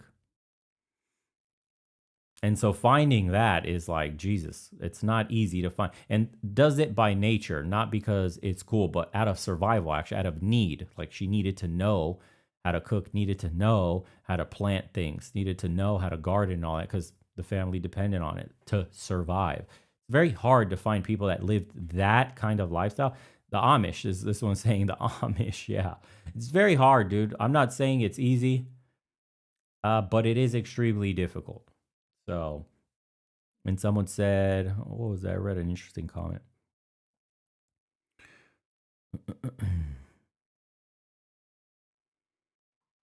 Can't find it. Yeah, I was reading some of the comments on the Nationalist Women video. It triggered like about 20% of the audience. The rest were pretty much in agreement. But what I meant by that was truly conservative in that kind of society that I just described. It's extremely rare because even Eastern Europe is advancing rapidly. But some of the people were in agreement. And somebody was saying, oh yeah, the nationalist stuff. Well, if it's a nationalist woman, what chances do you have? I said in the video that the best women for marriage were nationalists. I didn't say the only women or that was your only way and that's just the only way. There's plenty of other relationships that have succeeded overseas, international, interracial, doesn't matter, multicultural. yada yada. It's just your odds are lower. There are more barriers to success. I said the best chances of success would be with a woman from your culture that's nationalistic, that wants to preserve the identity. That's all I was saying there. And people were asking, like, but where's your woman from? Mine is Croatian. I'm Romanian, but she's also part Croatian, or part Romanian, excuse me. So I have the culture because we grew up, the Balkan culture is interchangeable. The only thing that's different is the ethnic lines of, I don't even say the ethnic lines. Like if you're born in Croatia, or if you were born in Serbia, or if you were born, these are practically the same people, genetically intermixed already very highly. So we have the same culture, have the same food, have the same mannerisms, right? We have all so much of the same shit already. So yes, she's also part Romanian by, familial history, but nationally Croatian, and I am nationally Romanian, but also have like Greek history from my father. So Spartan blood mixed with a little bit of that Roman blood from the old world when they took over Dacia. Like, don't date, don't marry, don't have children. But yeah, essentially, in essence, to say, we're just talking about in that episode specifically, what are your best chances at success? Where are the most traditional, the real traditional women, not the LARPer conservatives, the 1950s aesthetic homemaker bullshit, the real women that were actually planting shit, milking cows, making cheese, fermenting fruits and vegetables for the winter, drying meat, all that stuff. That's found in a different part of the world, or in very rural parts of America where families are very tight knit and the father is still the patriarchal authority and religion is still highly respected. That's hard to find. That's unfortunately for you what you need to look for, and there's just not enough of those women to go around. That was it. But if you read the comments, you'll see some very interesting ones too about people that were mixed race, and they were saying that they found it very hard to fit in and have an identity. They still don't have an identity, and that they were, for example, it depends if some were Mexican and Asian mix, or Mexican and white, or white and black and whatever. And then like each side of the family never really accepted them because they were always seen as different. So it made it very difficult for people to kind of assimilate and find an identity, which is sad. It's very sad that you feel like an outsider and you don't really belong anywhere, because that's unfortunately one of the realities of multicultural households. The pure side, of each family will never accept the children fully, or forget that, even if the family, let's just say, accepts, the society as a whole won't accept you. That's something you have to live with. And then in order to find a woman that's best matched for you, you're going to have to find somebody. Like, this is the hard part. It's like, can you find, like, ideally, what is it, a mixed woman like you? Because if you're, for example, let's say you're half Mexican, half white, and then you like Mexican chicks, you're seen as like a white guy. Or, if you want a really traditional white woman, she's going to be like, but you're half Mexican, or, something like that. It's a pain in the ass, dude. Yeah. And it's this sort of really strong cultural movement. And we see this coming through in the politics as well. So you may remember when Trump won the election, a whole bunch of women came out to protest by shaving their heads and declaring that they were not going to get married or have children. And there was even some more extreme examples of women going in to have their tubal ligations done in response to Trump winning the election as some sort of this sort of feminist / left-wing / woke sort of attack on reproduction. It perhaps started off more gently, but it's really ramping up more recently. And so, I mean, my argument around feminism is that I used to sort of say that feminism started off as a movement that was interested in women's place in society and then got co-opted by what's effectively become reproductive suppression, such that feminism is now pretty much sort of it has various forms and they have their disagreements, but what unites them all is effectively a desire to limit reproduction. They will pretty much all be in favor of anything that is bad for babies and motherhoods, and they will all object to anything that promotes babies and motherhoods, by and large. But now I'm not even sure that feminism was ever a movement that was in the interests of women. I suspect, actually, I think even in its earliest manifestations, I think it was always just an attack on reproductive output. I think that's in fact all it's ever been, and I think you can pretty much explain it from beginning to end with that one principle. Oh my gosh, she is based alert. Feminism is an attack on the fertility of women, the reproduction of women. Wow. We didn't say that. A woman said that.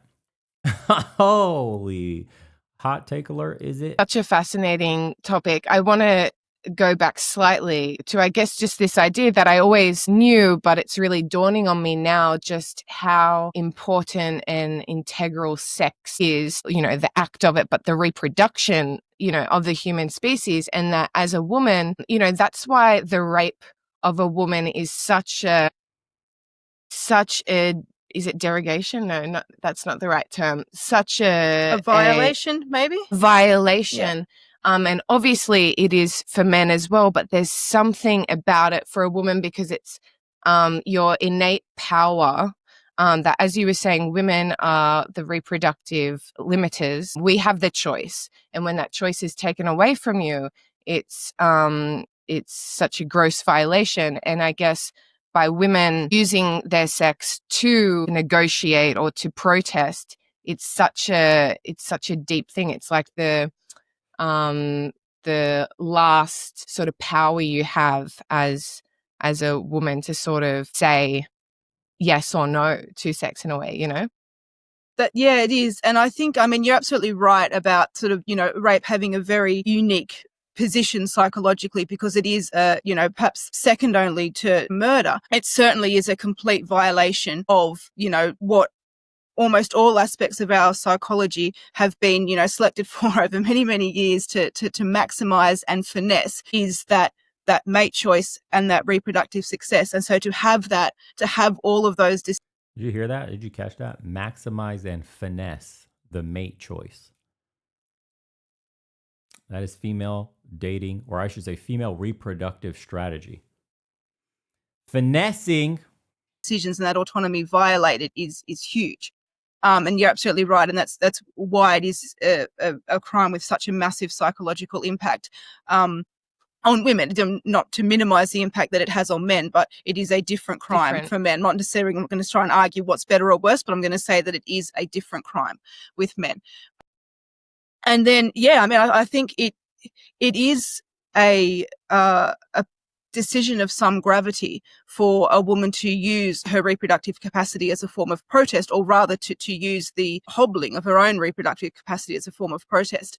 And I guess what I would say to that observation is that it's true that it is, and that's one of the really telling signs that women are being manipulated by other women into doing this, because evolutionarily speaking, we need an explanation for why people would behave in that manner, because that should be something, and it is in a lot of different ways, something that women should guard fiercely. And so the fact that it gets used as a form of flippant and transient political protest requires explanation. Yeah, it requires a serious explanation. It's not a behavior we should just expect to see and call normal. And it's so close to home because I haven't looked at the studies, I haven't looked at the data, but I felt it myself. Firstly, I've had many issues in girls groups, which I'd love to talk about because your theories explain a lot of that. But one particular girl group, the last girl group that I was sort of kicked out of, and I don't think I'll join anymore. I think that ship has sailed. Of course. A group of uni friends. So I studied law at uni, law and politics, was a massive feminist, joined the Young Greens the day I could, Marxist, vegan, feminist, the whole gamut. Oh, geez, bro. Do you see how they get indoctrinated? A Marxist, vegan, feminist straight into college. And you wonder why the graph shows the massive disparity between young men shifting hard right and young women shifting hard left. There's like a 30 point, 20 point, I don't even know, 40 point difference. I don't even know what the difference is, but the graph is separating wildly.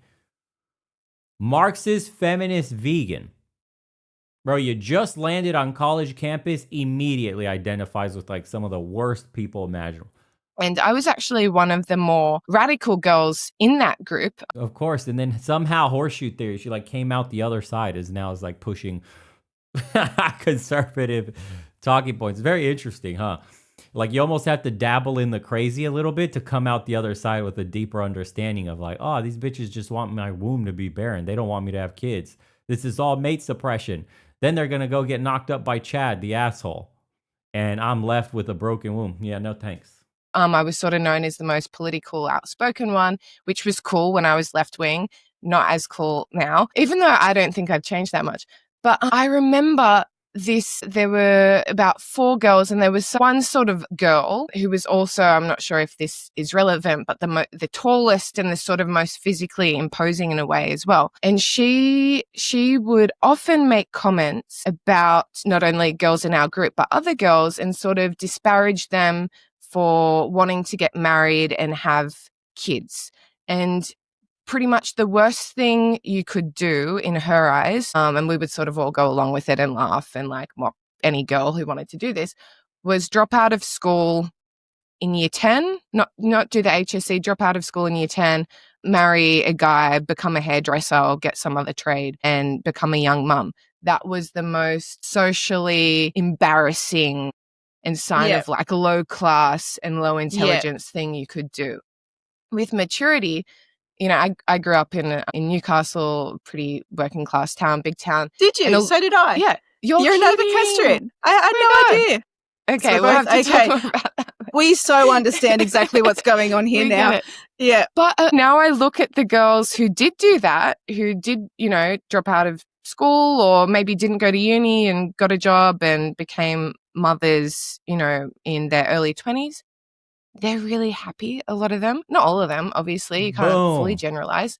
But, you know, and... Boom, that nukes the entire movement right there. Boom. Nuked it. Every chick that dropped out, got a man, had kids early, nuked the entire ideology. They're the ones that are happy. They're the ones that are content. They're the ones that love their lives. They are building a legacy. They're surrounded by people who love them. They're not slaves in the uni system learning bullshit to go work for another man who's going to shit down your throat if you do not make the deadlines on whatever it is that you got going on for your pittance of a fucking salary so you can get gang raped by the IRS or the whatever government that you're working under. Congratulations, you played yourself. And so many men have been talking about this shit, and it's not until, you know, it's almost like too late. Now you have like an entire generation of women waking up and realizing, where have all these men gone? I don't understand. Where are all the good men gone? There's a post that went viral. I just posted on X of women at TPUSA. I think some woman was giving a lecture or a speech about men needing to step up. Men need to fill the roles that they were destined for. And it's like, bro, when the fuck are women ever going to have a conversation about what women need to do to be better for men? When are women going to have a conversation about what it's going to take to please a man, to get a man to want to marry them, to keep a man happy, happy husband, happy life? Are we ever going to discuss something like that? Or is it always that men are at fault? Men need to fix the system. Men shouldn't have gave us all this power. Or men, we need more power because men don't know how to run things. So which is it, sis? Do you want to give up your rights and let men lead? Or do you want all the power in the world and then some and subjugate men? And then complain there's no real men. So then there's no real men. What do we do now? Well, we cry and bitch about where all the real men at. Makes zero fucking sense. Why do you want all this power? You can't decide what to fucking eat for lunch. Why do you want to fill your head up with all these difficult issues about sight? Stay the fuck in the kitchen. Worry about what's for dinner. Let men handle all this shit. This is what we're built for. Stop trying to be firefighters. You're not built to run in fire, in fucking buildings on fire to rescue people. You're not built to holster a fucking gun on your hip and shoot bad guys.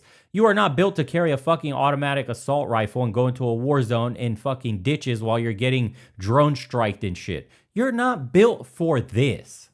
You do other shit, and it's not bad, by the way. There's nothing negative. Being a mom, you know, in the ancient societies in antiquity and shit, like in Sparta, one of the most hardcore militaristic societies, like they reveled in what motherhood was. It was considered a gift to the state.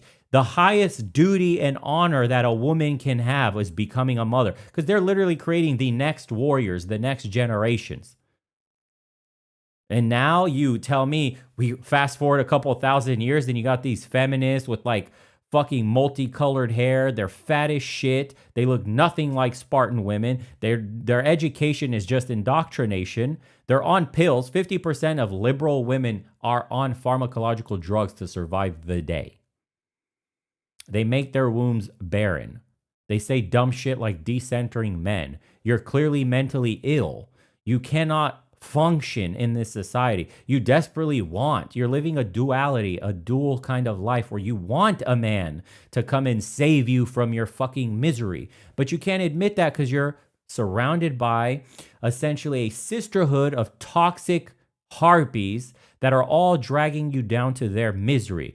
You all love the company of your misery, and you will keep each other single because you think life is a Sex in the City. And all you see is the highlight reel on Instagram, and you want a piece of that, and you want to be the boss babe and the bad bitch. But most of your lives will be completely fucking mundane and mediocre, and the only decent thing that you'll have going for you is a fucking cat that will eat your fucking face when you're dead, because no one's checked on your dead, lifeless, cold body in 40 fucking days, and the apartment stinks and reeks of rotting flesh, because you have nobody. You traded what could have been an incredible life with incredible memories, an entire tribe of people that you birthed with a man that you consider your soulmate under God, and you allowed him to lead, as was ordained by Christ, the church, the big man upstairs, and you refused. You, with your hubris, thought you knew better than men, that you knew better than God.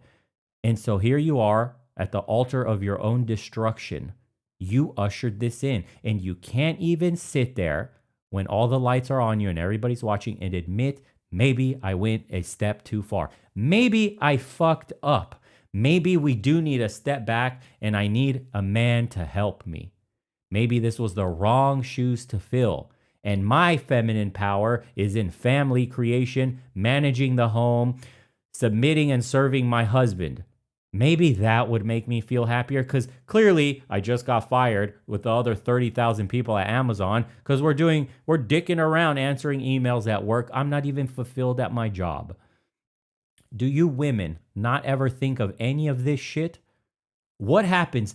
Do you wake up and surgically attach this to your fucking eyeballs? Do you not notice how the world around you is shifting? How your future has been stolen? If you got the COVID jab, there's latest data that just came out that you're going to struggle to get pregnant. You have been almost effectively sterilized. That there are a lot of negative effects. You have consequences for taking the jab. You can look up the studies. They're public now. A woman at 25 has the eggs of like a 35, 40-year-old. Your egg quality degradation has increased. You will struggle to get pregnant at an earlier age compared to your older generation, your older compatriots. So you think the boss babe lifestyle, you're going to wake up at 35, you're jabbed up, and you cannot get pregnant. Do you understand what's going to await you in the future? I don't think they understand what's actually coming down the pipeline. I'm just trying to show you a little window into where your life is going to be in the next 20, 30 years. Because the statistics bear out nightmare for women. At least men, on some level, can live a solitary lifestyle. They can be alone. Will they be lonely? Sure. But they will distract themselves with porn, with trinkets, with video games, with fucking AI bots and all this other shit. But women have a different nature to them. They have a social need to be around people, to be in a social net in person. That's why they have loose connections. friends of friends of friends, mutual friends that they always cater to and always meeting and catching up with. That gives them energy. That makes them feel safe. And when you take all of that away in the future where you're left lonely with nobody because everybody's working to barely survive or completely dependent on the system, you're fucked. You're going to be alone. And the only ones that are able to thrive and survive in such a place like that will be men. Ironically, it's going to be men. In the dystopic future, what do you think will happen to women? You will be dependent on men again for the most basic of things. Unless you'd like daddy, big daddy government to come in and save you from yourself, but then you're inviting the very things you voted for. Authoritarianism. Why do you think we've moved so far left when we gave women the right to vote? Why do you think the Overton window has shifted? Government has ballooned because women vote overwhelmingly for bigger government, more protection, more welfare. This is the system we have. It's now crumbling on itself. Men vote for less taxes, less government. Get out of my fucking life. Let me live. I'll figure it out on my own. Get away from my family. Women want more government, more big daddy in their life, more bailouts. So in that future, when you're dependent on Big Daddy, if Big Daddy runs out of money, what do you think you're going to do? Are you going to come groveling back to men? I'm sorry. Puts on the 1950s aesthetic, starts saying she's a trad con, super conservative. I fucked up. How many of these whores are going from OnlyFans to religious women? Right? That's a hoe's like last stop in life. The final transformation, her final form, a hoe's final form is a religious Christian woman. How many of these Instagram influencers or OnlyFans whores are now preaching Christ? Are you shitting me? Please, fuck off. Fuck off with the LARP, dude. Porn stars preaching Christ. This is the world we're in right now. This is why I told you guys, true blue nationalist women with hardcore beliefs ingrained into them by their strong masculine traditional fathers under Christ, under a real household where a mother was submissive and dutiful to her husband. Those are the only real women left for marriage. And what's fucking unfortunate, they almost don't exist anymore. That is the conundrum. Nobody has an answer for this. Okay? That's what that whole episode was about. I'm ranting like fucking crazy tonight. Jesus. Don't want to say the name's Lord in vain. I got to stop that. The Lord's name in vain. Excuse me. I'm working on it, boys. I'm trying to cuss less. I'm trying to deliver the message in a more professional manner. Cursing is low class. Working on it. No man is perfect. James Bond for Halloween. Actually, I wanted for Halloween. There's no Halloween where I'm at, but for Halloween, I would have loved. I still have the goal of playing my brain, work brain. What's that movie with Sylvester Stallone? He's the soldier. Come on, just one of it. Rambo. I just need my bandana, be shirtless, jacked as fuck, and just walking around. And I had a funny costume for my wife. She was going to be, what's that blonde from Street Fighter? She's literally built just like that.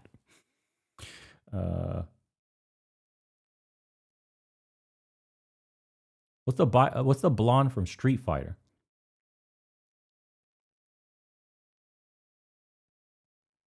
Cammy. Yes. Cammy, dude. I was like, we need to get you the little beret hat and he dress you up as Cammy. She's got Spartan Warrior jeans, dude. She's mixed. She's part Germanic, part Spartan. Uncle Fester showed up at work. Dope. I didn't like the remake of that, by the way. I thought it sucked.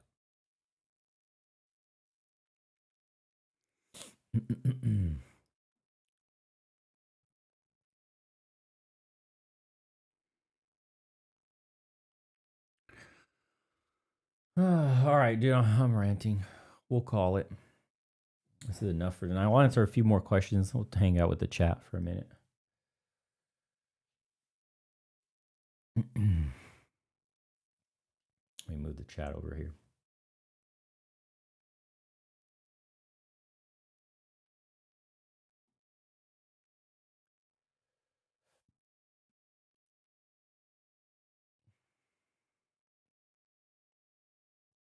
Thanks, Ivan, for the 2, by the way. How does the mic sound, you guys?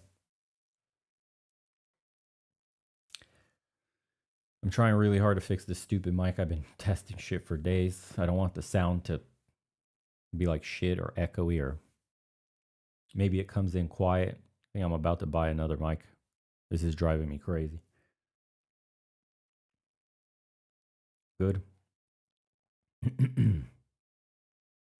Better than last stream. Thank you for noticing that, by the way. I've been trying. Dude, I didn't like it either. The soft parts, the very soft parts of my voice were stupid loud because it was coming in compressed. My dynamics were off. The mic was running way too hot. You could hear me fucking breathing, so I had to tone everything. It was messed up. I finally got the settings right, and I don't know if it sounds good. I can't sound treat this room yet, so that's causing this echo, especially when I'm yelling. But thank you for noticing, because I'm a perfectionist. This shit drives me crazy. One guy will just comment something like, "Bro, your mic sounds compressed. Your mic is off," and that shit is gonna send me into like a 5-hour tizzy on fixing this shit. At Yaguking $5, cussing may be low class, but nothing gets a point across like a good fuck placement. Thank you, brother. Indeed. It's a little quiet. You see, there it is, dude. He just said, and I can't bring it up. If I bring it up, what do I have it at? If I bring it up, I feel like shit is gonna mess up. What is the mic? I want one. Shope's CMC 641, something like that. It's a great mic. It's just I'm not in a treated room, so somebody said it's a bit quiet though. You fucker. Okay, we just upped it by 2 gain. Let me see something interesting. Okay. Hopefully I didn't blow your ears out. So we upped the gain by 2 there. Sounds fine to you? Okay.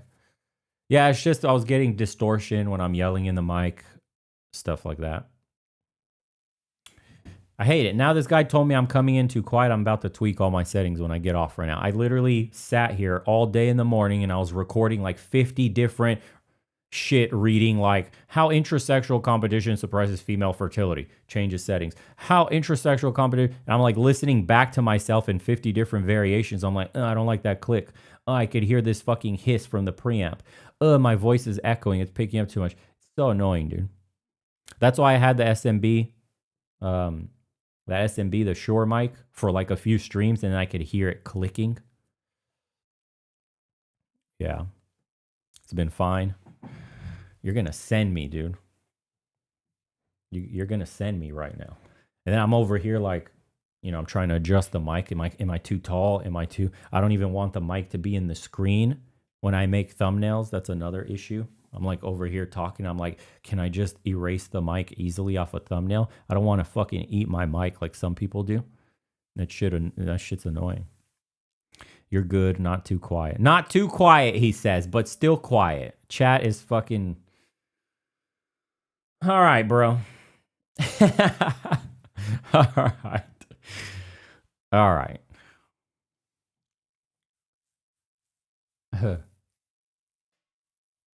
It's too cool. I'm not listening to you anymore. You're trolling me.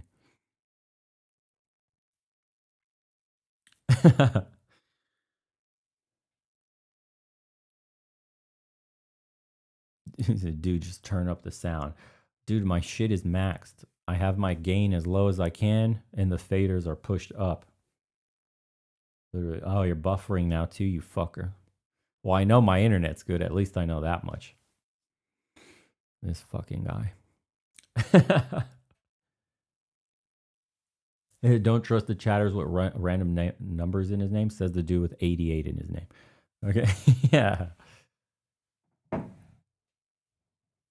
right. I'll answer a few more questions and then we'll call it. Any message for the skid mark bros? Any message for skid mark bros? Nothing. What else needs to be said? I mean, they should go listen to the skid mark video. Yeah, you got to be more specific. I think I said everything needed for skid mark bros. Yeah, some people will take that message well, other people not so much. It depends on the state of mind that you're in. You know, there are some fragile egos out there for sure. You see them in the comment section. Like they take everything super personal, very feminine in nature. Women are like that. They take shit very personal. Every little critique, like even with the best intentions of raising them up. Oh my God, bro, you attack their core identity, the foundations of who they are. And they stop hearing. A wall goes up in front of them and all they do is just attack you to defend themselves. Chill out, bitch. You sound very feminine like that. Or in the comment section all hurt. And we're speaking to men. This is how men receive information. So if you're a man and that video threw your ass in a tizzy and offended you, you got to check your femininity.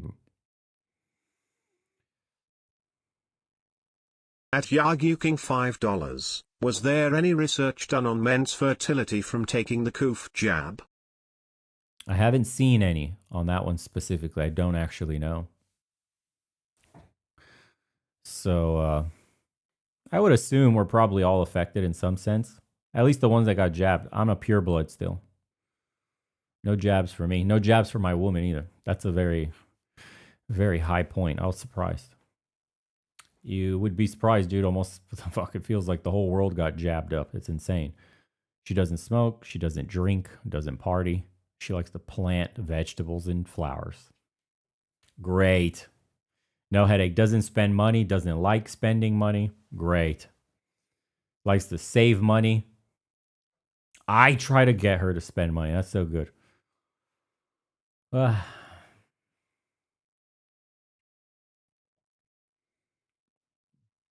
I almost got psyoped into getting the jab, dude. Not that jab. I almost got psyoped into getting the flu shots every year. I was like, maybe I should get this. Maybe I should get up to date because I'm sick of getting a cold, those sniffles here and there. Thank fuck. Thank fuck I didn't. So I'm unvaccinated. I'm still retarded. Oh, man.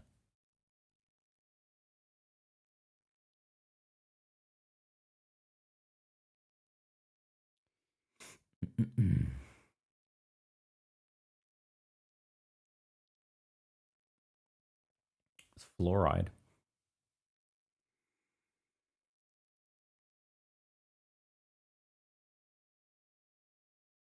Yeah, I'd say I lucked out a little.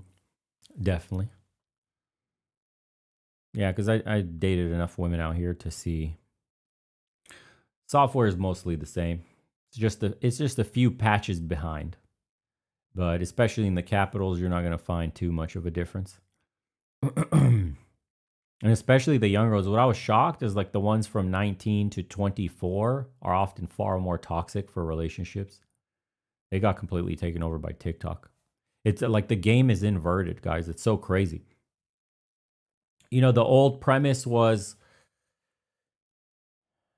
get women that were untainted by the dating pool and hurt by other men so you don't have to pay for other men's mistakes. And so what you did was obviously find, you know, a young woman with no past, so she has no trauma, no damage, no baggage. And then you could obviously mold her into being the woman that you want to be. And clearly those women with less experience were still very feminine, not broken or jaded in any way, nice demeanor, and made great wives for that very reason. Because if you've ever dated or talked to older women that have been through enough guys, they get the 1,000-cock stare. And they're very jaded and they have a harpy-like attitude and they hate men and they've been hurt by men constantly. So they're very guarded and hard to deal with. So men naturally gravitated towards younger women for that reason. On top of the whole, you know, obviously young and fertile deal, but on a personality front. Now, when you date younger women, at least here in this is very Balkan specific that I noticed. In America, it almost makes no difference. Just go younger anyways. Because you're going to get a nut job at 30. 25 or 20, it doesn't matter. They're fucking all nut jobs for the most part. But in the Balkans, they still have old world values from like ages 25, 30 and up, of course, like 25 and up, you could say. Because those women were still raised with their grandmas and grandpas present, still raised in the countryside, or at least forced to visit the countryside. And so they got to see what it was like to work on the farm or on the land to help the grandparents or the parents prepare food for the celebrations, for, you know, shit like that. So those women are built different, although they're still in the modern world.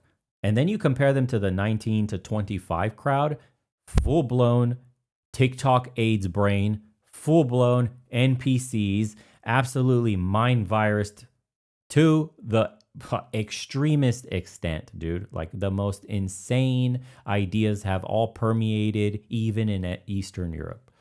And that's a fucking shame. That whole notion of like the last chopper at a NAM is very true. You don't have much time left. You don't. That sucks. Yeah. Let me play this last one right now. At Maxwell 3011 $7.14. Thoughts on getting with a woman that's jab? I wouldn't. No, thank you. Personally, no. That was one of the things I was looking for. I was asking all the women when I was still dating. I was like, so like, you know, did you get the vaccine? How was the COVID lockdowns for you? It was fucking crazy. And they're like, yeah, I got the vaccine, and I was like quietly in my mind, like, oh, can't do it. No thanks. One, because you made that decision and you got essentially propagandized into it. So I know for sure you can't critically think and question things, and that you go with the herd. And that's very dangerous in a woman being your wife that goes with the herd. I don't need somebody putting ideas in my wife's head about what she needs to do and what government told her to do, and she doesn't question it or resist. Because if she can't resist that, she can't resist her friends, she can't resist family, she can't resist anybody that's trying to destroy our union. So for me, that was an absolute no-no. That was more of a character test. I don't care on a foundational level about vaccines. Sure, some are good and they work. Of course they do. It's vaccines. I got vaccinated as a kid and I didn't turn out retarded. You know what I mean? I got, you know, the old shit from Eastern Europe. I still got a scar on my like bicep here on the side of my arm. Anybody from this part of the world knows what I'm talking about. I have the Balkan stamp. You know I'm legit. You can't fake the Balkan stamp. So, yeah. But for me, that was a litmus test on, you know, that aspect of a union. So you also have the scar? Yeah.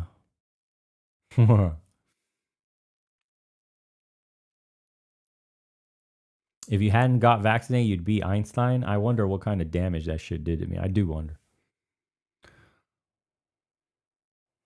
Yeah.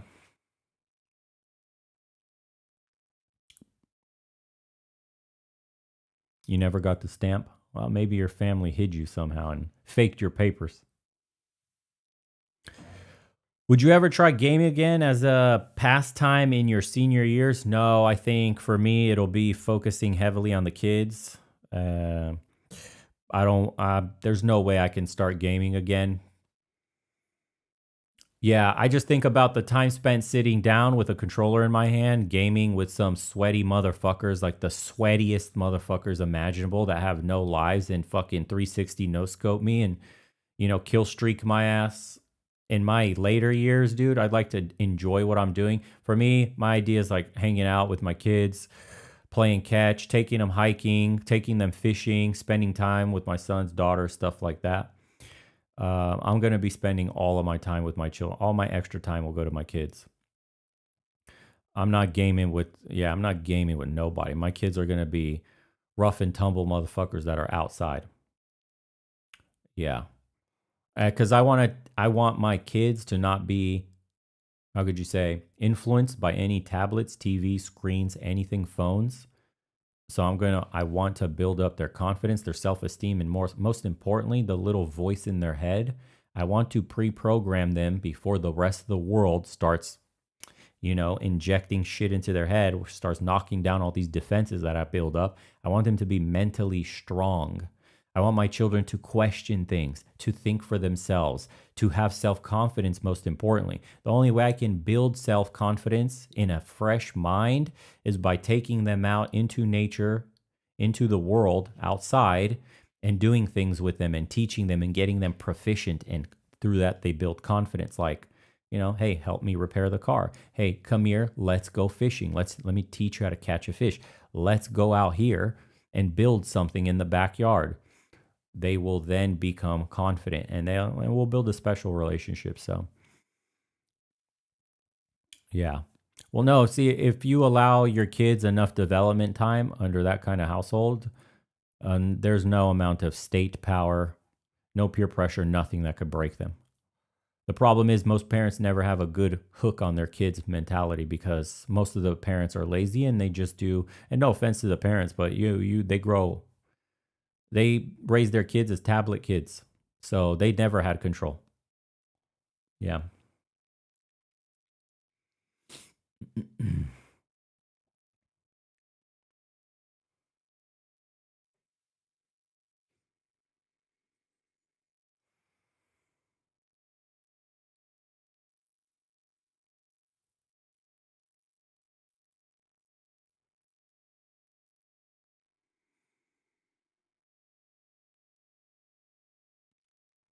I thought about it though. I won't lie. I saw Battlefield 6 and I was like, holy shit. I had money to build a PC and I ended up just getting a MacBook for streaming and work and editing. I literally had like $7,000 budget and I was like, should I build a beast gaming PC? But then I was like, why would I go down that route, dude? I'd rather go out for a walk. I'd rather do literally anything else than game. It was fun when I was young, but I don't know. And I played competitively too. I went to MLG tournament. People don't even know that. They think I'm some fucking like super chat, and I became this, bro. I wasn't born this. I was a sweaty nerd like all of you. Not all of you. Some of you here at least who were gaming hard. I gamed harder than probably every single fucking person in the chat right now. Literally. I played like 12 hours a day. I was the exact guy I'm talking about to not be. That's why I talk about it so much. Yeah, I went to MLG tournaments with other sweaty nerds sitting next to them playing gaming and shit. Right? Competitively, like trying to win piddly amounts of fucking tournament, prize pools. Before the shit was cool, before Twitch, before you could make millions of dollars streaming and all that shit. Yeah.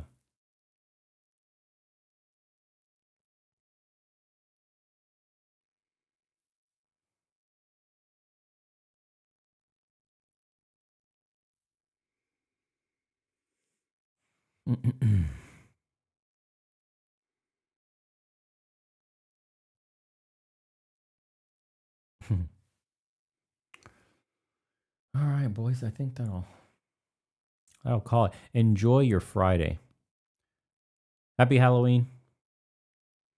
If you are partaking, turn your fucking light on your porch. Get a little cool little like carved out pumpkin. Put some candy in there for the kids. Someone's asking, is this live? No, Robert Nav. This is not live, bro. And fucking questions for these people. Says the stream, it said literally live video. Is this live? Anyways, yeah, happy Halloween. For me, it's already 11 o'clock, boys. I'm gonna hit the sack, old man. I'm gonna get some sleep. Just kidding. I'm gonna go hang out with my woman, probably watch some YouTube documentaries, and call it after that. So for the rest of the world, good evening, good morning, good night, depending on where you're at. Take care of yourselves, touch grass, move your body. Don't get complacent. Health is wealth. And you are okay with enjoying a candy here and there on Halloween. You are given permission. Okay. Good night, everybody.